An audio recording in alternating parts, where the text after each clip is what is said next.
Most people perceive life and death as two opposing forces. Life is something everyone desires, while death is something everyone fears or avoids thinking about.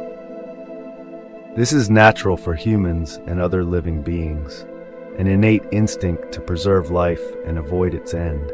However, if you take a deeper look, you'll realize an undeniable truth. With every passing day, every fleeting moment, we are moving closer to death. This is not a pessimistic thought, but a reality of our finite existence. The lifespan of humans, like all other organisms, is limited. Death is not a possibility, it is an eventuality, a certainty that we will all face. Yet ironically, it remains one of the least discussed topics in human society. Death is often treated as taboo, an uncomfortable subject that many refuse to acknowledge or address. If you were to tell someone about death, most people would react with discomfort, awkwardness, or even hostility. Some might dismiss you as strange, while others might become defensive or angry. This aversion to discussing death reflects a deeper fear of the unknown and the refusal to confront mortality. Older individuals, having lived through various experiences and witnessing the fragility of life, may be more inclined to reflect on and prepare for death. They might think about their legacy, their loved ones, or how they wish to leave the world. For them, death becomes a topic that requires attention and preparation, even if it remains an emotional or difficult subject. Younger people, on the other hand, often live with the assumption that death is far away, a distant reality that doesn't require their immediate concern. They focus on the present and the future, imagining decades of life ahead. The idea of dying feels irrelevant, even absurd to them. As a result, they rarely, if ever, think about preparing for death. They don't consider what they might want to leave behind or how they wish to be remembered. Death becomes an abstract concept, something they believe only happens to others. However, life is unpredictable. Accidents, illnesses, natural disasters, or sudden events can strike without warning, cutting life short in an instant. When such tragedies occur, those who have avoided thinking about death often face overwhelming emotional and physical pain. Their minds, unprepared to confront the inevitable, spiral into chaos. They may experience regret, fear, and a deep sense of loss, not just for the life they are about to leave, but for the lack of preparation and closure. In such moments, is there truly enough time to prepare for death in the best possible way? The reality is that many people are caught unprepared, leaving not only themselves, but also their loved ones in turmoil. Reflecting on death doesn't mean becoming morbid or losing the joy of living. Instead, it can serve as a reminder to appreciate life and live with greater awareness and intention. Taking a small amount of time each day to think about the reality of death allows us to confront our fears and make peace with the inevitable.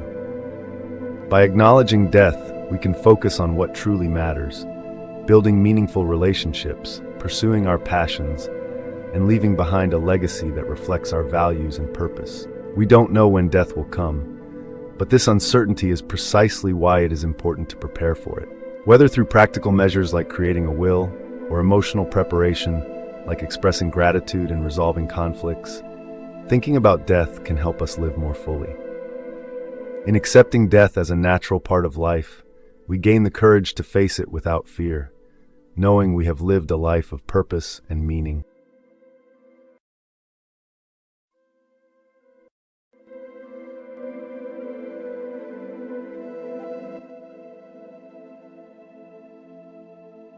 Death is a great opportunity because death is one way in which the formless dimension comes into this life. It's precisely at the moment of the fading of the form that the formless comes into this life. But if that is not accepted and the fading of form is denied, then it's a missed opportunity. As people around you pass away, you become increasingly aware of your own mortality. The body will dissolve. Many people still in our civilization, they deny death.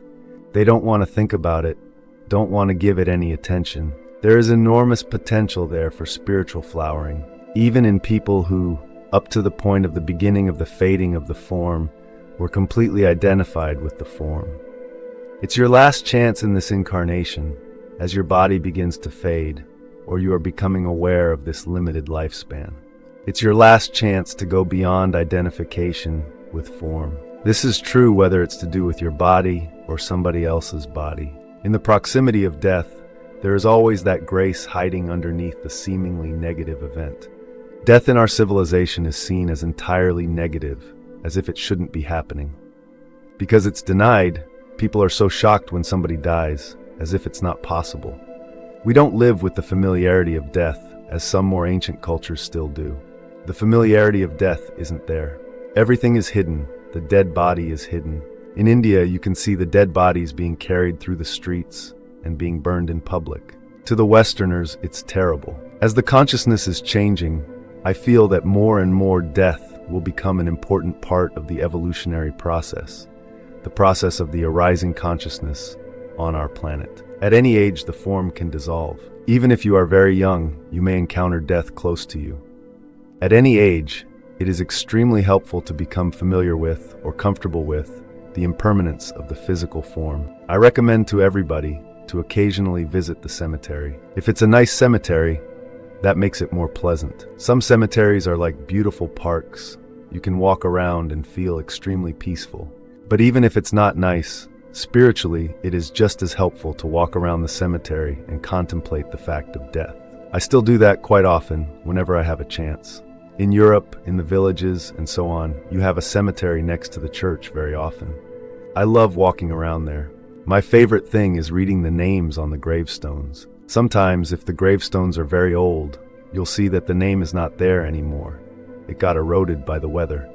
It's the contemplation of death and the acceptance of the impermanent nature of the human form that opens up if you accept it. Don't intellectualize it. Don't come to some kind of conclusion about it. Just stay with the simple isness of the fact of the impermanence of the human form and accept that for what it is without going any further. If you go further, you get into comforting beliefs. That's very nice too. But what I am driving at is something deeper than comforting beliefs. Instead of going to some kind of conclusion, stay with the fact of the impermanence of the human form and contemplate this fact.